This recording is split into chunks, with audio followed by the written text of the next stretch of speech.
I still remember the day we thought we had won the war. My name is Krell and I serve as tactical observer for the Vraxian Imperial Navy. Well, I used to serve. Now I mostly drink fermented kelp juice and try not to think about what happened at Earth's ocean. But you want the story, right? Fine. Just don't blame me when you can't sleep afterward. The whole thing started 6 cycles ago when High Command decided humanity needed to be taught a lesson. You know how it goes. Upstart species. Too aggressive. Expanding too fast. All the usual complaints we make before we glass a planet and take their resources. They are primitives. Admiral Threx announced during the War Council. Their technology is adequate at best. We will demonstrate Vraxian superiority within 1 solar rotation. See, here is the thing about Vraxians. We evolved on a desert world. Water? We hate it. Absolutely despise the stuff. Our ships are magnificent in space and atmosphere, but submarines? Never even occurred to us. Why would anyone want to hide underwater like some bottom-feeding scavenger? Turns out, that particular blind spot was going to bite us right in our thermal exhaust ports. The invasion fleet arrived at Earth with 300 warships, not our entire armada, mind you, but more than enough to handle one backwater planet that had barely figured out faster-than-light travel. High Command wanted this to be educational, a demonstration to the other species in Sector 7 about what happens when you ignore Vraxian territorial claims. Captain Vorn commanded my vessel, the Relentless Vengeance. Bit of a dramatic name, sure, but Regakians love their intimidation tactics. The ship stretched 2 kilometers long, bristling with plasma cannons and antimatter torpedoes. One of our newer models, fresh from the Imperial shipyards. Begin orbital bombardment of military installations, Threx ordered from his flagship, the Eternal Wrath. Another subtle name. Show these mammals the price of defiance. I was monitoring the tactical display when the first missiles launched. Earth's defense satellites lit up immediately, sending streams of kinetic projectiles and laser fire toward our fleet. Primitive stuff, really. Our shields barely registered the impact. Their orbital defenses are collapsing. I reported to Vorn. Enemy satellites destroyed or disabled. Estimated time to complete orbital superiority, 14 minutes. Vorn clicked his mandibles together in satisfaction. Prepare ground assault teams. I want boots on their soil before the sun sets on their primary continent. That is, when things got weird. The human military installations we had targeted, the ones our intelligence said housed their command structure. Empty, completely abandoned. Our scans showed the buildings were still there, but no life signs, no power signatures, nothing. Where did they go? Vorn demanded, his neck scales flushing orange with irritation. An entire planetary defense force does not simply vanish. I expanded the scan radius, pushing our sensors to maximum range. Sir, I am detecting unusual energy signatures across the planet's oceans. Hundreds of them, possibly thousands. Oceans? Vorn made a dismissive gesture. What could they possibly hide in the water? Focus on the land masses. But something about those signatures bothered me. They were distributed too evenly, too deliberately, like they were waiting for something. The bombardment continued for another hour. We reduced 60% of Earth's military infrastructure to rubble. Their Air Force tried to mount a counterattack. It lasted approximately 4 minutes. Our point defense systems swatted their high-tech from the sky like insects. This is almost disappointing, Vorn muttered. I expected more resistance from a species with their reputation. Admiral Threx broadcast a message to the entire fleet. Prepare for ground deployment, all assault teams to landing craft. We will occupy their capital cities by dawn. That should have been our first clue. Human cities, the big ones anyway, sat mostly empty too. Oh, there were some civilians. Mostly elderly or infirm, but the bulk of their population had evacuated to Tulkis. Our scans could not immediately locate. The landing craft descended through the atmosphere in waves, 3,000 dropships carrying 75,000 Vraxian shock troops. The plan was simple: secure the major cities, establish garrison points and crush any resistance. I watched from my station aboard the Relentless Vengeance as the craft touched down in a place called New York. Big city. Lots of tall buildings, situated right next to a massive body of water. Landing zone secure, reported Ground Commander Zark. No enemy contact. The humans appear to have abandoned this location entirely. Maintain defensive positions, Threx ordered. They must be regrouping somewhere. Find them. But here is the thing. We did not find them. Our scouts ranged across the continents. Our sensors swept every frequency, and we found almost nothing. A few scattered resistance cells, some guerrilla fighters in the mountains, but nothing that explained where millions of military personnel had disappeared to. 3 days passed. Our occupation seemed almost too easy. We controlled the major cities, the infrastructure, the resources.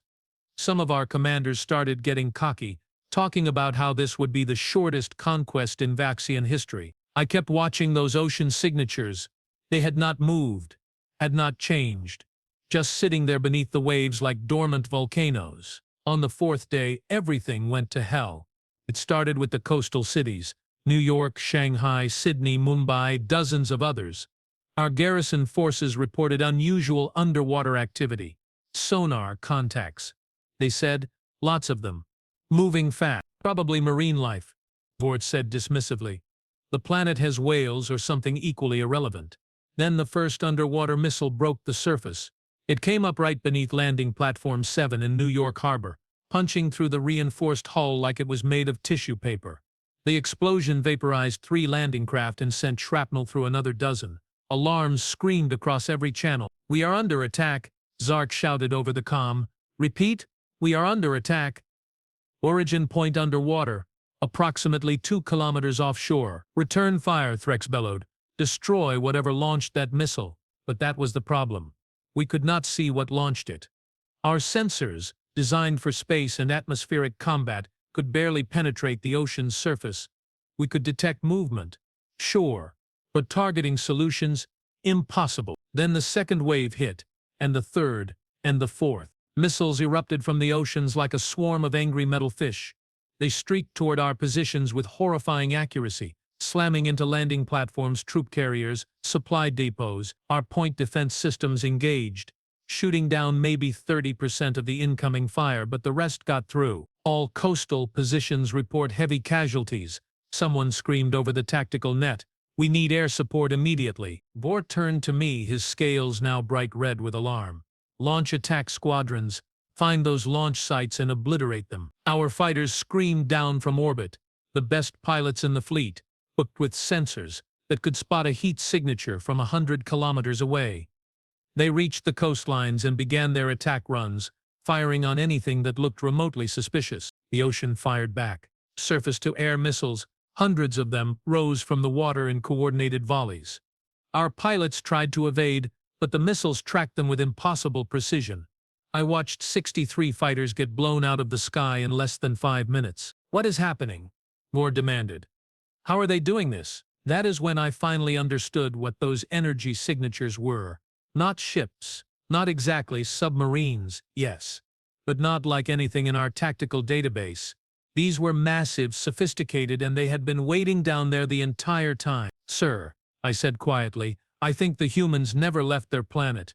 They just went somewhere we did not think to look." Before Vorn could respond, Admiral Threx broadcast an emergency order to the entire fleet. "All ships, begin immediate orbital bombardment of coastal waters, depth charges, kinetic strikes, everything we have. Boil those oceans if you must, but kill whatever is down there." The fleet opened fire. Antimatter torpedoes plunged into the Atlantic, Pacific, Indian Ocean. Kinetic rods, each weighing several tons, slammed into the water at relativistic speeds. The explosions were tremendous, sending massive plumes of steam kilometers into the atmosphere. We thought we had them. We really did. Then the missiles stopped coming from near the shore. They started launching from deeper water, from positions our bombardment had not even touched. "How deep are these things?" Vorn asked, staring at the tactical display in disbelief. I ran the calculations. "Some of these signatures are reading from depths of 10,000 meters, sir. Our depth charges cannot reach that far." 10,000? Vort's voice cracked. "Nothing can operate at those pressures. It is impossible." I was about to agree when something new appeared on my sensors. Something big. Really big. "Sir, I am detecting a massive contact rising from the Mariana Trench. Displacement suggests something the size of a capital ship." "The size of what?" Vorn leaned over my station. "That cannot be right. Run a diagnostic." I ran 3. The readings did not change. Something enormous was rising from the deepest part of Earth's ocean, and it was heading straight for the surface. All ships, weapons free. Threx ordered. Target that contact and fire everything. The fleet responded immediately. Plasma cannons, particle beams, antimatter warheads, all converging on a single point in the Pacific Ocean. The firepower we unleashed could have cracked a small moon. The thing kept rising. Then it surfaced. I will remember that moment until my dying day. The water peeled back like a curtain, and there it was. A human submarine the size of 3 Vraxian dreadnoughts stacked end to end. Its hull was dark, almost black, covered in what looked like reactive armor plating. Weapon ports lined its flanks like the eyes of some ancient sea monster. Great ancestors. Thorn whispered, "What is that?" As if in answer, a human voice crackled across our communication channels. Calm, almost amused. "The Vraxian fleet, this is Captain Jennifer Park of the UES Leviathan. You have approximately 30 seconds to begin retreat procedures before we demonstrate why humanity spent the last century building ships you cannot see and weapons you cannot stop." "Your move, gentlemen," Threx laughed. Actually laughed. "You think one ship frightens the Vraxian Imperial Navy? Open fire. Reduce that monstrosity to scrap." The Leviathan did not wait for us to shoot first. Hatches opened along its hull, and missiles poured out like water from a broken dam. Not dozens, not hundreds, thousands. They spread across the sky in coordinated patterns, each one tracking a different target with mechanical precision. Our point defense systems tried. They really did. But there were too many missiles moving too fast from too many angles.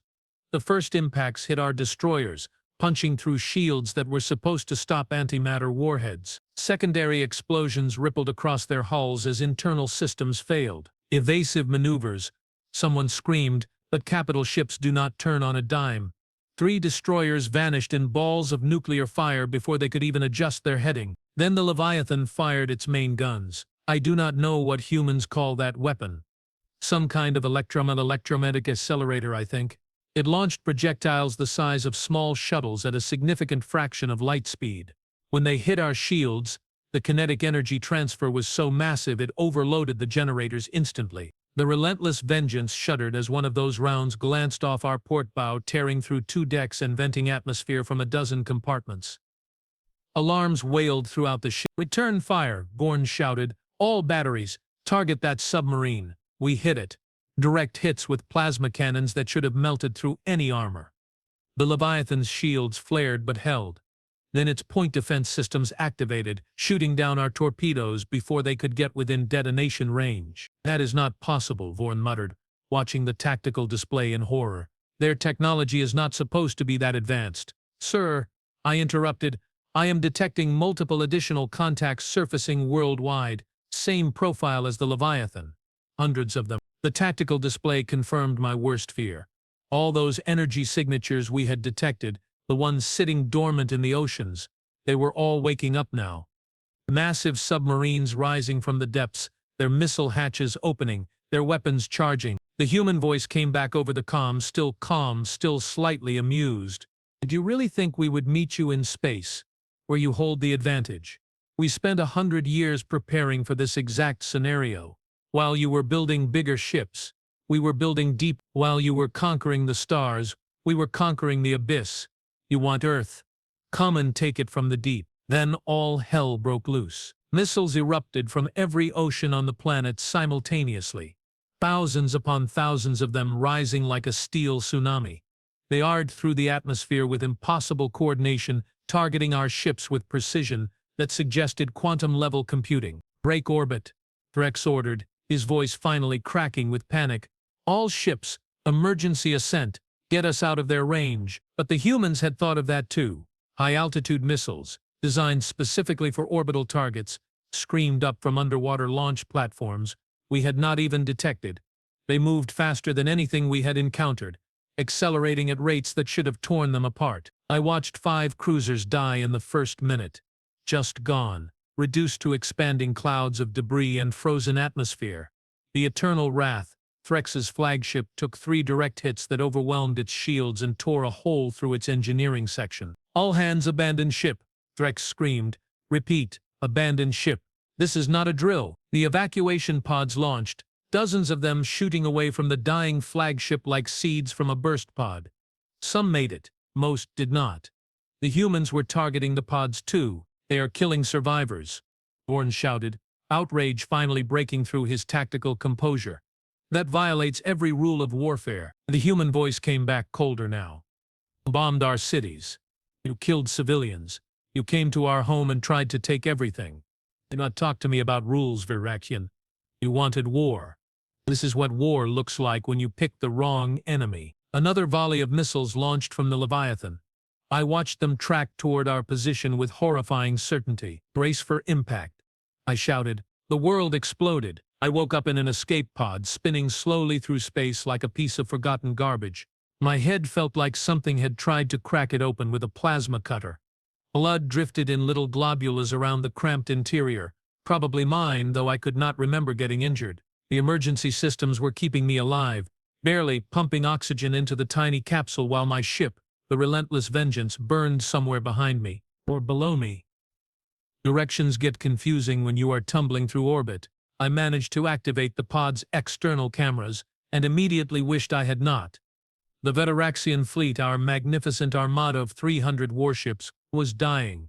Just dying. Ships broke apart in slow motion, trailing debris and frozen atmosphere. Escape pods drifted everywhere. Thousands of them, like tiny metal seeds scattered across the void. And below, rising from Earth's oceans like ancient gods waking from slumber, the human submarine fleet had fully surfaced. They were beautiful, in a terrifying sort of way, each one a masterpiece of engineering, covered in sensor arrays and weapon systems we had completely underestimated. Some were sleek and fast, built for pursuit.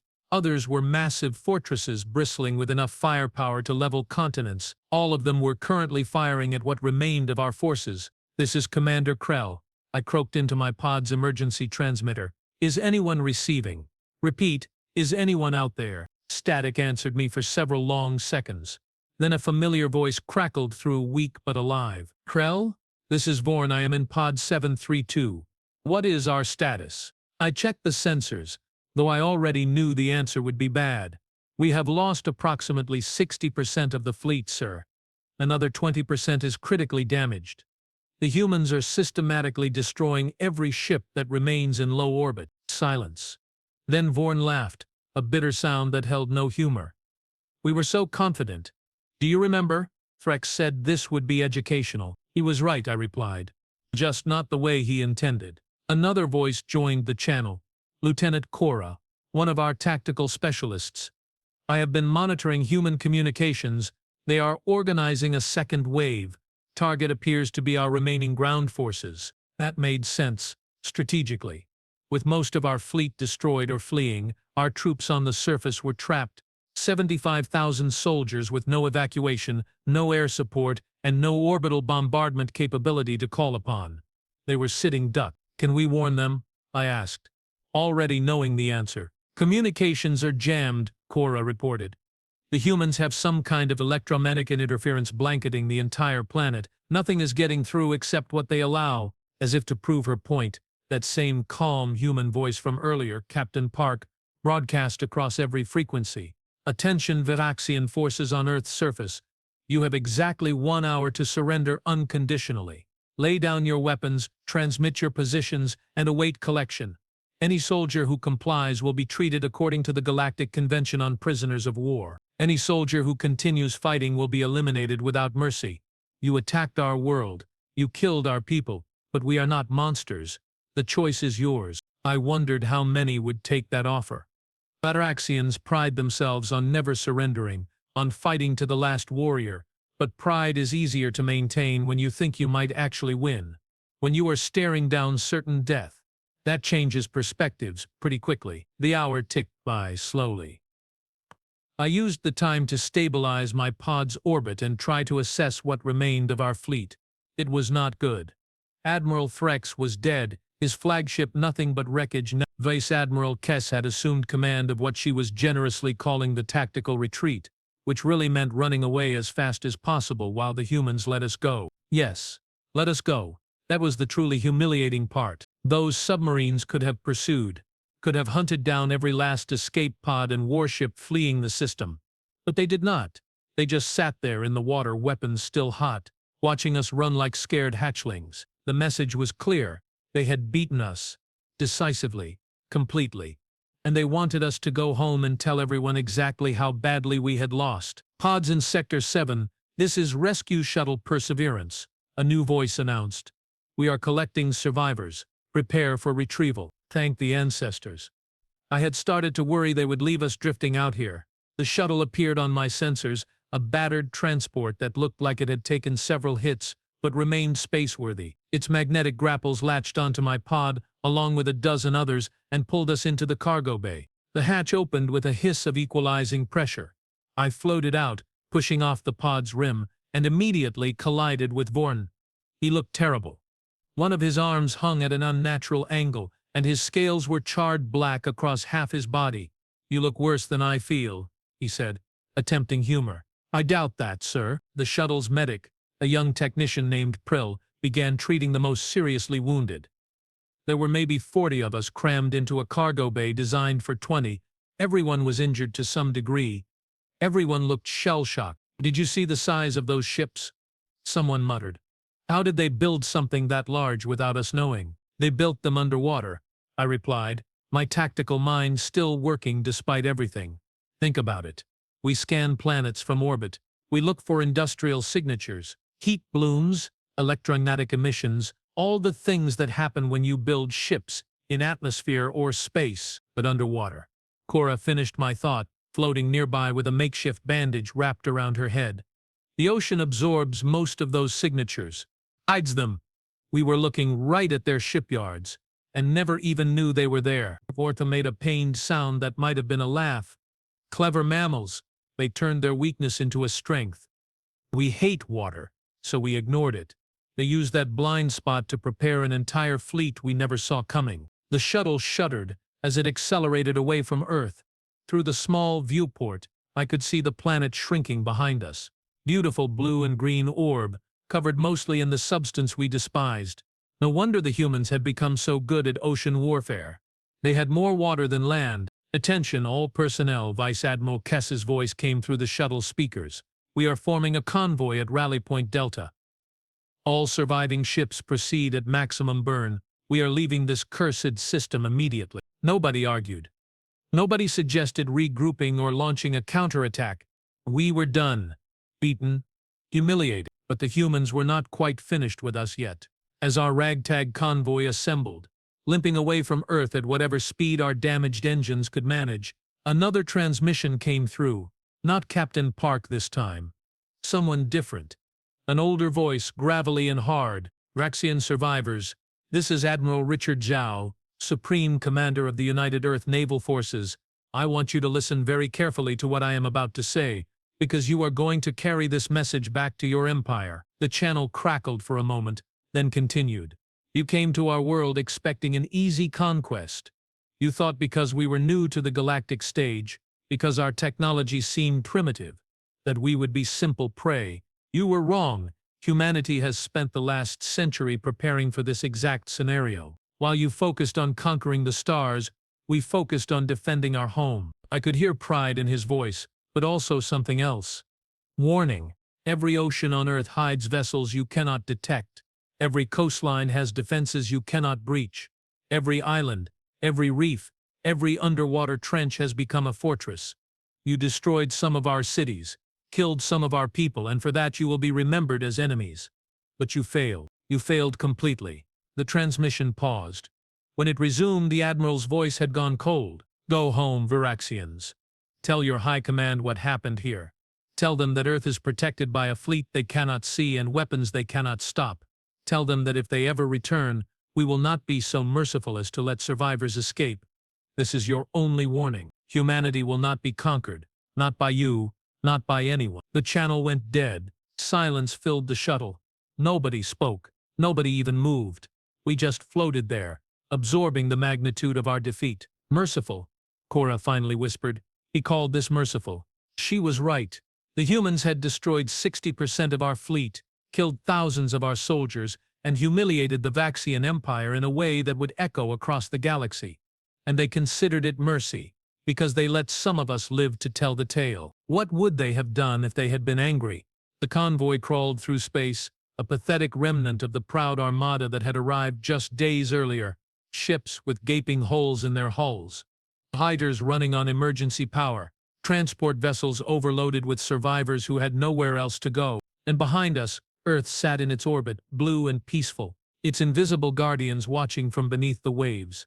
The journey back to Vraxian space took 3 weeks, 3 weeks of cramped conditions, rationed supplies, and mounting questions about how we would explain this disaster to High Command. Vice Admiral Kess sent preliminary reports ahead, warning them of what had happened, but official debriefings would require testimony from every surviving officer. I spent most of that time reviewing the tactical data, trying to understand exactly where we had gone wrong. The answer became clearer with each analysis. Everything. We had gotten everything wrong. We assumed human technology was primitive because it looked different from ours. We assumed their military was weak because we could not see most of it. We assumed they would fight us in space where we held the advantage. Every single assumption had been catastrophically incorrect. They planned this, I said to Vord during one of our analysis sessions. Not just the battle, the entire defense strategy. They knew someone would eventually try to invade Earth, so they built a military specifically designed to counter that threat. Vord nodded slowly, his injured arm now in a proper medical brace. Submarines. Why did they focus so heavily on submarines? Because they are humans, Cora answered, joining our conversation. They evolved on a planet that is 70% water.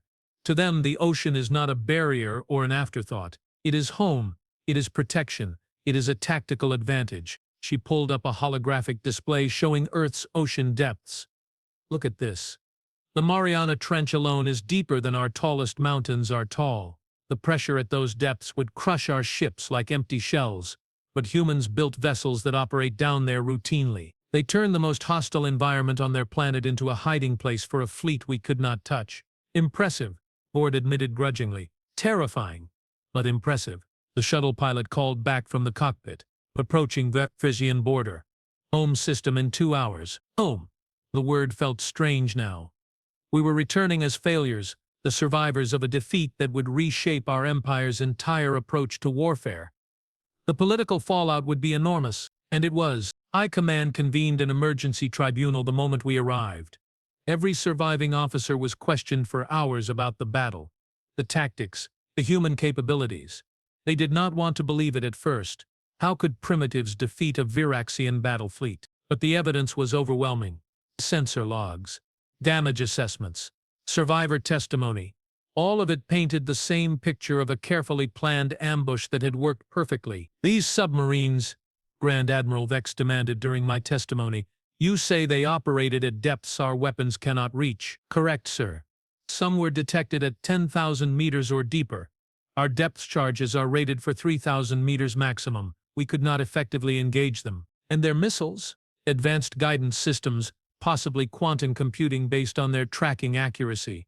They coordinated thousands of missiles simultaneously with no apparent communication lag. Our point defense could not keep up. Vex's scales flushed dark purple, a sign of deep anger. This is unacceptable. The Vraxian Empire does not lose to primitive species. With respect, sir, I said carefully, they are not primitive, they are specialized. They took the one environment we ignore completely and turned it into their greatest strength. It was brilliant strategy. It was humiliating. Vex slammed his fist on the table. We will not let this stand. Prepare a second invasion fleet. Double the size. Triple it. We will return to Earth and reduce every ocean to vapor if necessary. I glanced at Vorn, who looked equally horrified. Sir, I must advise against that course of action. You must. What? The humans let us escape deliberately. I explained. They could have destroyed every ship, every escape pod, everyone. But they did not. They wanted survivors to return and deliver their message. If we attack again, they will be expecting it. And next time, they will not show mercy. Vex stared at me like I had suggested surrendering the entire empire. You want us to simply accept defeat, to let this insult stand. I want us to be strategic, sir. The humans have proven they can defend their home world effectively. But they have also proven they have no interest in conquest. They did not pursue our fleet. They did not launch counterattacks on our colonies. They defended their territory and nothing more. So we should just leave them alone. Vex's voice dripped with sarcasm. Yes, sir, exactly that.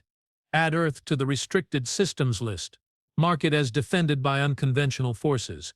Warn other species away. And focus our expansion efforts on targets we can actually defeat. The tribunal deliberated for 2 days. In the end, pragmatism won over pride.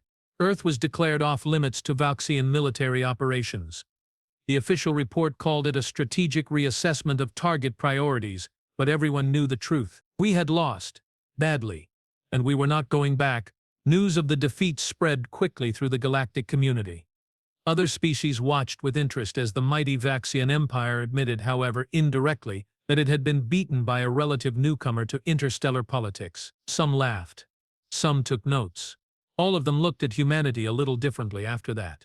As for me, I retired from active service and took a position as a military instructor, teaching the next generation about the dangers of underestimating your enemy, about the importance of understanding different combat environments, about how assumptions can kill you faster than any weapon. But sometimes, late at night when the fermented kelp juice hits just right, I think about those human submarines rising from the deep, about Captain Park's calm voice offering surrender terms, about Admiral Zhao's warning that we had received mercy, and I wonder what humanity is building down there now, because I guarantee you, they are building something.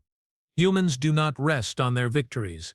They prepare for the next threat, the next invasion, the next enemy foolish enough to test their defenses. Somewhere beneath Earth's waves, in trenches deeper than our ships can reach, the human fleet is waiting, growing, evolving, preparing. Let that be a lesson to anyone considering an attack on Earth.